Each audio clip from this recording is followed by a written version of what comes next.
সে আমাদের সংসারে আসার পর আমাদের উপর এত অত্যাচার করতো যে ছোট্ট ছোট্ট সামান্য বিষয় নিয়ে অনেক বড় বড় ঝগড়া বেঁধে যেত।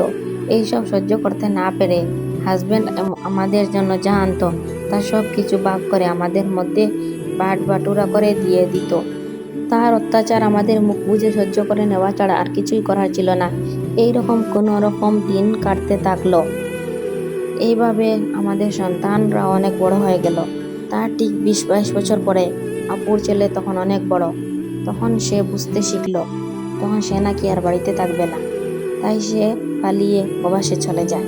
সেখানে গিয়ে কয়েকদিন পরে জানতে পারি ও নাকি ওর মাকেও সেখানে নিয়ে চলে যায়। ওখান থেকে ও আর কখনোই ফিরেনি। ও ওখানে দেখাশোনা করে একটি মেয়েকে বিয়ে করে ওখানেই সে বাসিন্দা হয়ে যায়।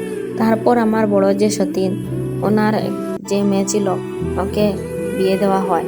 ওনার ছেলেকে বিয়ে দিয়ে করে বউ নিয়ে আসা হয়। তারপর সেই রকমই ঝামেলা। আর যেহেতু অনেক বড় সংসার তাই ওরাও আলাদা হয়ে যায়। আমার যে দুটি মেয়ে ছিল ওদেরও আমরা বিয়ে দিয়ে দিই। তারপরও আমার হাজবেন্ড অসুস্থ হয়ে পড়ে বয়স বাড়ার সাথে সাথে। এক পর্যায়ে ও মৃত্যুবরণ করে। আমার যে ছেলে ছিল আপুর কাছে, আপু দেখাশোনা করত। আপু চলে যাওয়ার পর ও বিয়ে শাদি করে সংসার করে। প্রথম প্রথম খোঁজ খবর নিলেও শেষে ওর বউ নাকি পছন্দ করে না আমার খোঁজ খবর নিবে। তাই সে আমার খোঁজ খবর নেওয়া বাদ দিয়ে দেয়। এখন একমাত্র আমার সেই ছোট্ট সতীন, ওর ছেলে মেয়ে সন্তান আর আমি, আমার একমাত্র শেষ ঠিকানা, একমাত্র আমার সতীন, আমার শেষ নির্ভর। ওদের মধ্যেই আমি থাকি। ওরাই আমার ভরণ পোষণ করে। শেষ বয়সে আর কোথায় যাব?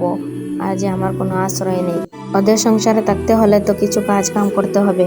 সারাদিন আমি খুব খাটাখাটি করি।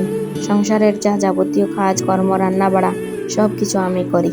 হয়তো এটাই ভাগ্যের নির্মম পরিহাস, হয়তো এটাই লেখা ছিল ভাগ্যে। কিছুই করার নেই। কি করব? যার কপালে মূলেই সুখ নেই তার কি আর শেষে সুখ হয়?